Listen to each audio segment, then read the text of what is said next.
Bonjour à tous et à toutes. Cela a dû être une sensation extraordinaire pour le peuple hébreu de voir la mer s'ouvrir devant leurs pas. Lorsque l'heure d'entrée en Canaan a sonné, le même phénomène s'est produit. Le Jourdain s'est ouvert devant eux. Les détails de cette traversée sont donnés dans le livre de Josué au chapitre 3. Cette histoire est fort intéressante et instructive pour chacun qui, aujourd'hui, veut sortir de la pouponnière où il a été totalement pris en charge. Pour celui qui veut quitter les bras de papa et maman, où il se sent plus ou moins en sécurité, et partir dans le but de devenir soi, libre et responsable. Un homme, quoi.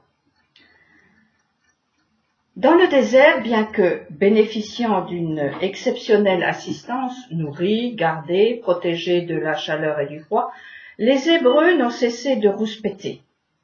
En voulant toujours plus, comme des enfants gâtés, ils lançaient des défis à ce Dieu qui les portait à bout de bras.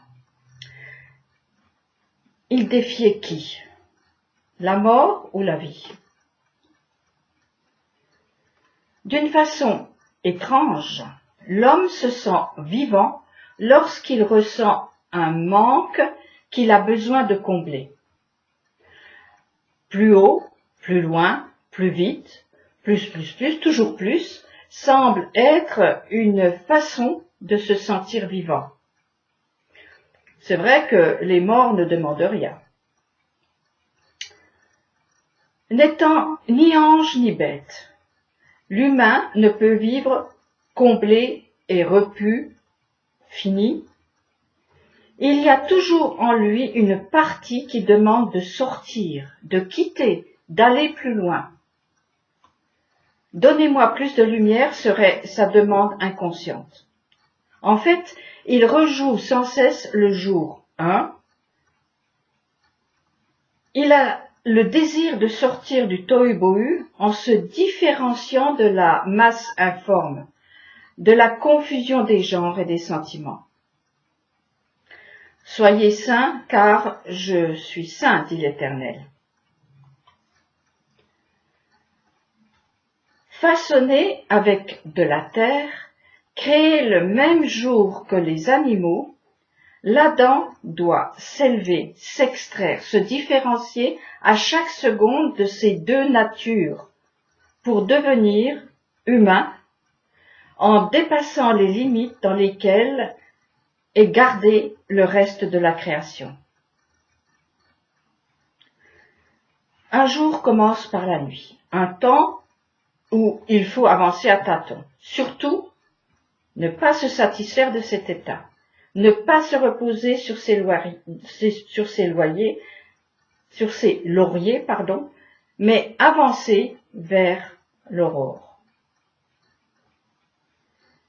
Notre objectif doit être celui d'arriver dans la lumière, et alors de faire tout son ouvrage jusqu'au soir, sans tourner autour de son nombril ou dans une autosatisfaction morbide. Ceci pour arriver au commencement d'un nouveau jour, comme on revient au puits pour étancher sa soif de vie et de lumière. Je ne sais pas vous, mais moi, on m'a bassiné avec cette idée qu'être insatisfaite est une marque de manque de foi. On m'a fait miroiter une plénitude totale dans la bergerie qui avait été construite.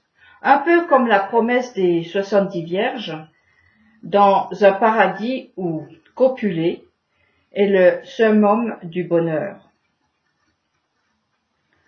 Alors bien sûr, j'ai essayé de mettre l'uniforme qui semblait indispensable pour pouvoir entrer dans ce nirvana.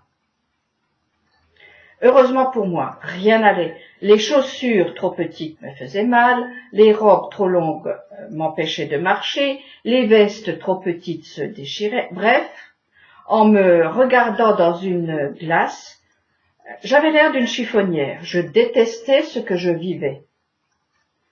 Jusqu'au jour où je me suis mise à nu. Bien sûr, j'ai eu honte, j'ai eu peur. J'ai essayé de me cacher comme Adam et Ève. Mais, dans l'instant, une peau de bête m'a été donnée. Cette peau est pour moi comme une nuit, le départ d'un nouveau jour, et je marche avec cet habit vers l'aurore. De plus, figurez-vous que je suis ébahie devant la mer et le Jourdain qui s'ouvre sous mes pas. Cet habit, peau de bête, est la nuit de laquelle la lumière va s'extraire en se séparant de sa matrice, un peu comme Abraham qui a quitté le pays et la maison de son père.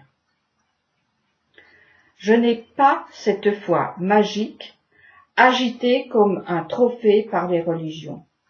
Je constate simplement que les obstacles cèdent depuis que je me confie en l'Éternel, tranquillement, comme un enfant sevré sur le sein de sa mère.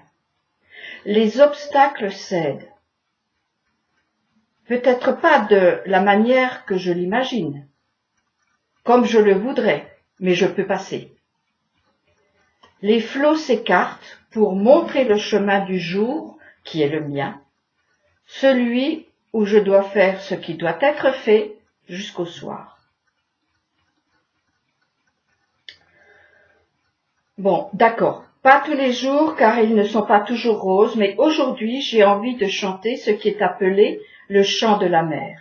Il est très long, mais lisez-le au chapitre 15 du livre de l'Exode.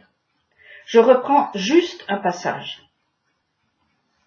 Myriam, la prophétesse, sœur d'Aaron, prit en main un tambourin, et toutes les femmes la suivirent avec des tambourins et des instruments de danse. Et Myriam leur fit répéter, « Chantez l'Éternel, il est souverainement grand, coursier et cavalier, il les a lancés dans la mer. » À 2 reprises, les Hébreux ont dû traverser une barrière d'eau, la mer Rouge et le Jourdain. Chaque fois, la terre est apparue comme lors du 3e jour de la création. L'eau s'est retirée.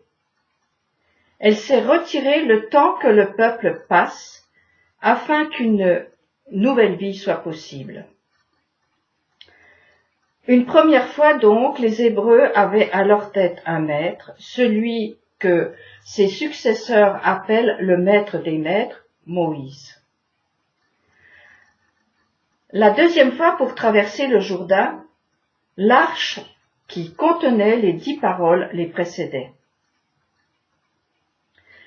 Les déplacements se sont faits à pied, en contact avec la terre.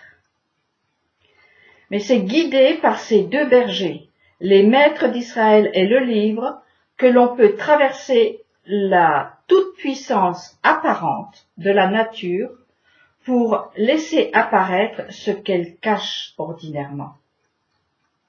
La soumission aux préceptes de l'Éternel permet ce miracle. Les Égyptiens idolâtres s'y sont aventurés avec leurs chevaux et leurs chars. Ils ont été engloutis par l'objet de leur culte, la nature.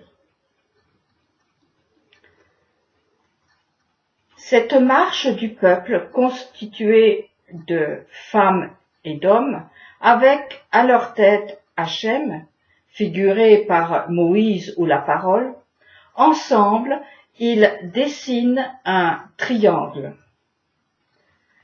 Cette figure qui ouvre les mers à la manière d'un brise-glace. Cette figure, c'est celle du couple lié par une alliance marchant à sa tête.